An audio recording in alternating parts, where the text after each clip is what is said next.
Hello বন্ধুরা, সবাই তোমরা কেমন আছো? তোমাদেরকে আমি কথা দিয়েছিলাম যে ক্যানাডার কিছু ব্লগ আমি তোমাদের সামনে আনবো। এই উইকটা ছিল লং উইকেন্ড। তো এই উইকেন্ডে আমার বরের বন্ধু ওরা চলে গেছিল খুব অপূর্ব একটা সুন্দর জায়গায়, সেটা হচ্ছে থাউজেন্ড আইল্যান্ড। সেই থাউজেন্ড আইল্যান্ডের ভিডিওটা চলো ওদের সাথে সাথে আমরাও ঘুরে দেখি আর এনজয় করি। আমরা চলে এসেছি ব্রকভিল, লেক অন্টারিওর ধারে একটা ছোট্ট শহর, খুব সাজানো গোছানো শহর ব্রকভিল। এখান থেকে আমরা একটা ক্রুজ নেব, যেটার নাম হচ্ছে ডিসকভারি ক্রুজ, যেটা আমাদের থাউজেন্ড আইল্যান্ড ঘোরাবে। থাউজেন্ড আইল্যান্ড মানে বিভিন্ন আইল্যান্ড আছে এখানে, সেই আইল্যান্ডের বিভিন্ন জায়গাগুলো তোমাকে ঘোরাবে। 90 মিনিটসের ক্রুজ। তো এটা হচ্ছে সেই লেক অন্টারিও।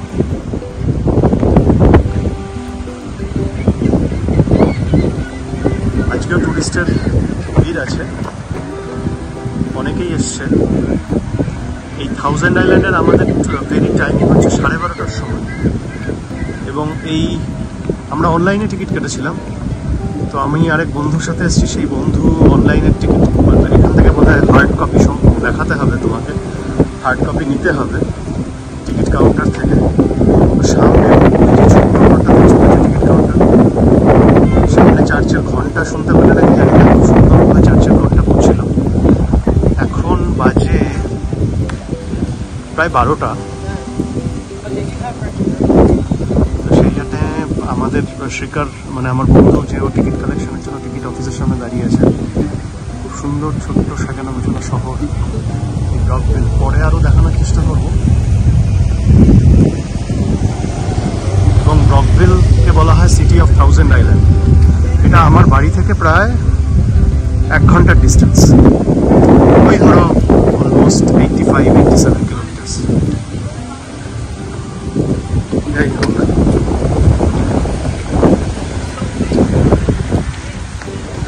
টিকিটের ঘরের দিকে গিয়ে দেখে, এই যে টিকিট ঘর, টিকিট ঘরের দিকে গিয়ে দেখি যে কি ব্যাপার, টিকিটও পেলো নাকি। তো আমার হাজব্যান্ড একটা জিনিস আমাকে কারেক্ট করতে বলেছে যে ব্রকভিল শহরটি আসলে সেন্ট লরেন্স রিভারের পাশে। তো ও বারে বারে ওটা লেক অন্টারিও বলছিল, আমাকে বলেছে তুমি একটু কারেক্ট করে দিও যখন ভয়েস ওভার করবে। এইবার এই যে থাউজেন্ড আইল্যান্ড, সেই থাউজেন্ড আইল্যান্ড এই ক্রুজে করে ওরা যে ব্রকভিল হারবার ডকে গেছিল, ব্রকভিল হারবার ডক থেকে একটা ক্রুজ ছাড়ে, এই ক্রুজটা করে ওরা এই আইল্যান্ডগুলো ঘুরেছে। তো এত আইল্যান্ড, তো টোটাল 1864 খান আইল্যান্ড রয়েছে, বাট এত তো কভার করা যায় না। এটা 90 মিনিটসের ক্রুজ।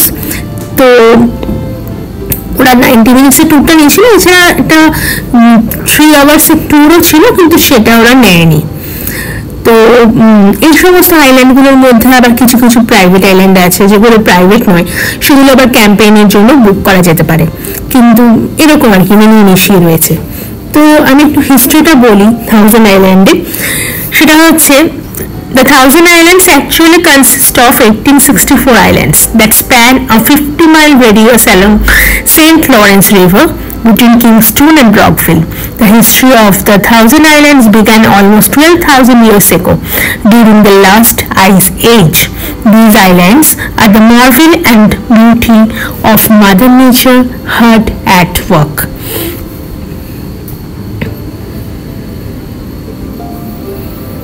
ক্রুজ চলতে শুরু করেছে। এই ক্রুজটা যে নদীর উপর দিয়ে যাচ্ছে সেটা হচ্ছে সেন্ট লরেন্স রিভার, আর একটা জায়গায় গিয়ে এই নদীটা লেক অন্টারিওতে মিশেছে।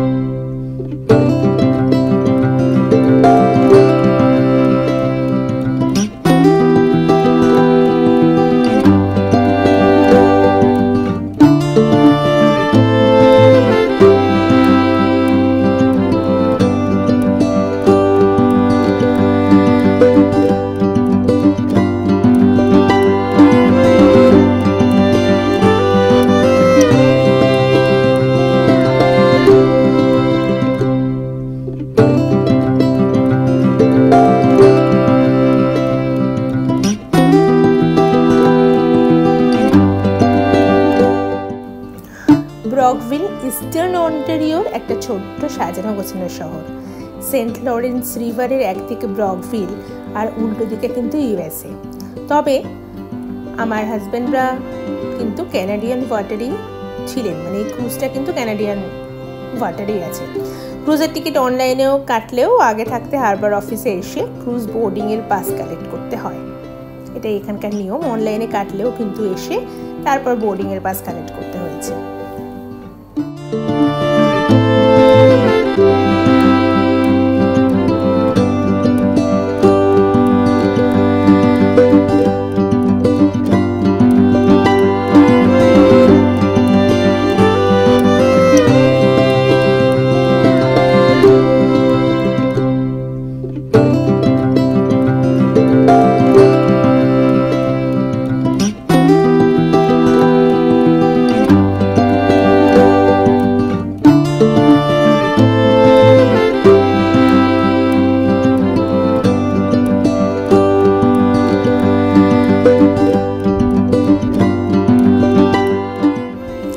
জলের রংটা দেখো কি অপূর্ব সুন্দর না? কি সুন্দর একটা নীল, আর প্রকৃতির কি অপরূপ শোভা, কি সুন্দর। মনে হচ্ছে আমরা এই ক্রুজে করে যাচ্ছি। এই ক্রুজের সময় অনেক সময় দুটো আইল্যান্ডের মধ্যে খুব ন্যারো একটা চ্যানেলের মধ্যে দিয়ে ক্রুজটা যাবে। আর ক্রুজের মধ্যে স্ন্যাক্সেরও অ্যারেঞ্জমেন্টস ছিল, যেমন coffee, popcorn, cold drinks, chips এ সমস্ত পাওয়া যায়।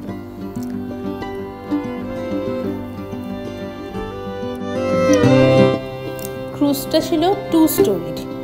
চলো একটু হিস্ট্রি জানা যাক। সেটা হচ্ছে in the late 19th and early 20th centuries, many distinguished visitors made the region widely known as a summer resort. During the half century of the resort's greatest prominence, most wealthy vacationers came from New York City, joined by prominent families from Chicago and other cities of the USA and Canada. Several grand hotels provided luxurious accommodations, while steamboats offered extensive tours among the islands. Wealthy and middle-class summer residents built summer homes, and the region retains a historically important collection of vacation homes from this time.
যেটা জানতে পারলাম সেটা হচ্ছে এই যে নদীর পাশ দিয়ে যে ছোট ছোট শহর দেখা যাচ্ছে বা অনেক বিল্ডিংস দেখা যাচ্ছে, সেগুলোতেও অনেক কটা বিল্ডিংয়ে তার মধ্যে চার্চ রয়েছে, বেশ কিছু চার্চ রয়েছে। তো সেগুলোর তো নাম সেভাবে উল্লেখ করা যায়নি, কিন্তু কি সুন্দর বিল্ডিংগুলো, কি সুন্দর, অনেকগুলো মিউজিয়ামস রয়েছে, তারপর রেসিডেন্সিয়াল বিল্ডিংস রয়েছে, যেগুলো আমি একটু আগে হিস্ট্রিতে বলছিলাম। তো দেখতে থাকো, দেখো এখানে জলের রঙটা কতটা চেঞ্জ লাগছে, কতটা ডিপ ব্লু থেকে এখানে কিন্তু জলের কালারটা আবার পাল্টে গেছে। দেখো এটা আবার একটা ছোট্ট আইল্যান্ড, কি সুন্দর আইল্যান্ডটা দেখতে, আবার পাশে কতগুলো বোট রাখা আছে। তো এই ব্রকভিল শহরটা ঠিক অপোজিটে, এখানে একটু পরে হয়তো দেখাবে একটা বড় বোট আসবে মাঝখানে, তার উল্টো দিকটা কিন্তু ইউএস মানে আমেরিকা। তো এরপরে দেখবে একটা বিশাল বড় শিপ আসছে, ওই শিপটার অপোজিটটা হচ্ছে আমেরিকা আর ইউএস। এই যে এই শিপটা, তার পিছনে যে সবুজ আইল্যান্ড গুলো দেখা যাচ্ছে, ওটা আইল্যান্ড না, ওটা অ্যাকচুয়ালি আমেরিকা।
ছোট আইল্যান্ডের পরে যেখানে ওরা গেছিল সেটা হচ্ছে ফার্স্ট রেলওয়ে টানেল কানাডার।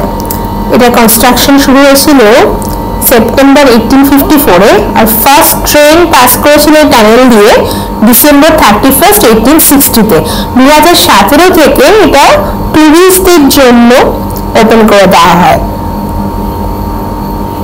এটা হচ্ছে southern entrance of the Brockville railway tunnel.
Bye.